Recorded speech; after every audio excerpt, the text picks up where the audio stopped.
नमस्कार दोस्तों, मैं doctor Nargesh Agarwal, paediatric orthopaedic surgeon, New Delhi, India से। आज हम बात करेंगे सेरेब्रल पॉल्सी के बारे में। मोस्ट ऑफ द पेरेंट्स का कंप्लेन होती है कि सर मेरा बच्चा गिरता बहुत है, मेरा बच्चा चलते वक़्त एड़ी उठा लेता है, मेरा बच्चा देरी से चलता है, देरी से अभी चलना भी शुरू नहीं किया, मेरे बच्चे को बैठने में दिक्कत आती है, मेरा बच्चा 3 साल का हो गया लेकिन मुँह से लार गिरती है, या मेरे बच्चे को मेरा आई कॉन्टैक्ट नहीं बनाता, या मेरे बच्चे को बैलेंस प्रॉपर नहीं बनता। तो ये इस तरह की कंप्लेंट के साथ में पेरेंट्स आते हैं। तो मोस्टली हम उनसे जब हिस्ट्री लेते हैं, तो हम हिस्ट्री में सबसे पहले जो होती है बच्चे की प्री टर्म का होना, बच्चा समय से पहले पैदा तो नहीं हो गया। यूजुअली जैसे बच्चे अपनी माँ के पेट में तकरीबन 9 महीने के आसपास रहते हैं, लेकिन जो बच्चे समय से पहले पैदा हो जाते हैं या समय पे पैदा होते हैं, किसी भी वजह से रो नहीं पाते, या जिन बच्चों को तेज जॉन्डिस हो जाए, या बच्चों को कई बार जैसे जो माँ का जो वाटर बैग है वो लीक हो गया, उसकी वजह से जो बच्चे का जो पॉटी होती है वो बच्चा एस्पिरेट कर लेता है, जिसे मेकोनियम एस्पिरेशन बोलते हैं, या बच्चे को शुगर की कमी हो जाए, तेज ज़्यादा शुगर की कमी हो जाए, हाइपोकैल्शियमिया हो जाए, मिर्गी के दौरे पड़े, या किसी भी वजह से तेज़ निमोनिया हो जाए जिससे बच्चे को ऑक्सीजन सपोर्ट की ज़रूरत पड़े, या किसी भी वजह से बच्चे में दिमाग में ऑक्सीजन की कमी हो जाए, तो दिमाग में ऑक्सीजन की कमी की वजह से दिमाग का कुछ हिस्सा डैमेज हो जाए। That is the permanent irreversible non progressive damage of the brain.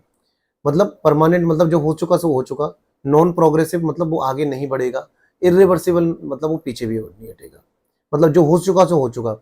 अब मेरे से पेरेंट्स पूछते हैं कि सर मेरे बच्चे का ब्रेन तो ठीक है, वो तो मेरे को पहचानता है, सब कुछ जानता है, बच्चा बड़ा इंटेलिजेंट है, सब चीज़ समझता भी है। तो देखिए, ब्रेन को हम यूजुअली 3 हिस्सों में डिवाइड करते हैं। पहला हिस्सा जो हमारी मोटर एक्टिविटीज़ को डिसाइड करता है, जो मांसपेशियों की ताकत को डिसाइड करता है कि बच्चे की मांसपेशियों में कितनी ताकत है, बच्चा कितना कोऑर्डिनेटली लिख पाता है, बच्चे की हैंडराइटिंग कितनी अच्छी है, बच्चे मतलब मोटर पार्ट को दिखाता है। दूसरा हिस्सा जो होता है वो बच्चे की सेंसरी पार्ट को डिसाइड करता है। सेंसरी पार्ट मतलब जैसे बच्चों को दर्द का मालूम पड़ता है, छूने का मालूम पड़ता है, ठंडा गरम गुदगुदी, इस चीज़ का मतलब सेंसरी पार्ट को डिसाइड करता है। तीसरा हिस्सा जो बच्चे की इंटेलिजेंसी को डिसाइड करता है, मतलब कॉग्निटिव पार्ट, जैसे आप इसके मम्मी पापा हैं, बच्चे को टीचर ने क्या सिखाया, हमें क्या करना चाहिए, क्या नहीं करना चाहिए, अच्छा, सही, मतलब इस चीज़ को डिसाइड करता है। तो डिपेंड करता है कौन सा हिस्सा डैमेज है, कितना हिस्सा डैमेज है, और उसके अकॉर्डिंगली बच्चे की इफ़ेक्ट आता है।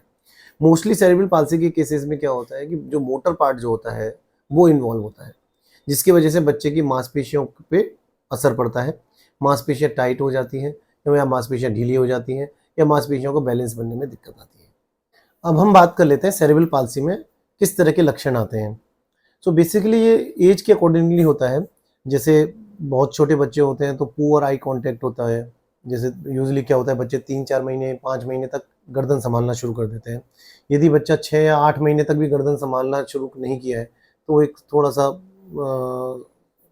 साइन होता है कि बच्चा देरी से गर्दन संभालना शुरू कर रहा है। यूजुअली बच्चे 8-9 महीने की उम्र तक आते-आते बैठना शुरू कर देते हैं। यदि बच्चा 1 साल की उम्र तक भी नहीं बैठ रहा है, या 1.5 साल तक की उम्र तक भी नहीं बैठ रहा है, तब थोड़ा-सा आपको कंसर्न होना चाहिए। या बच्चा चलने में देरी कर रहा है, मतलब यूजुअली 18 महीने तक मोस्ट ऑफ द बच्चे चलने लग जाते हैं।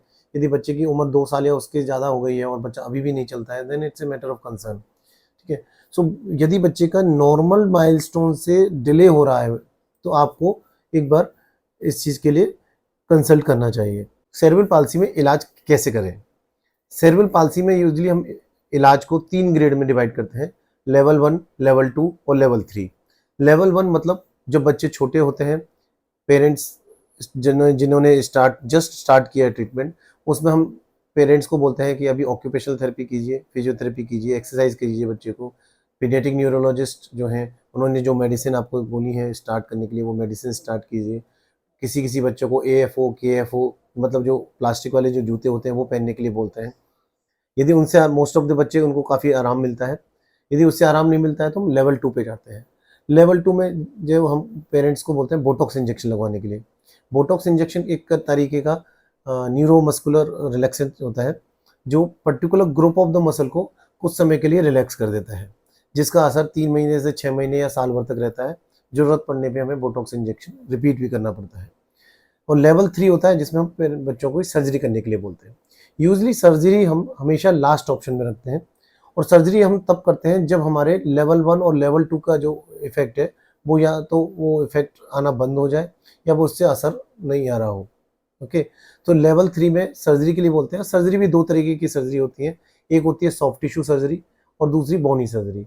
सॉफ्ट टिश्यू सर्जरी में क्या होता है, मसल्स को लेंथन करते हैं, लंबा करते हैं, और बोनी सर्जरी में जो डिफॉर्मिटी कॉन्ट्रैक्चर्स जो डेवलप हो चुके हैं उसमें हम बोनी सर्जरी करने को बोलते हैं।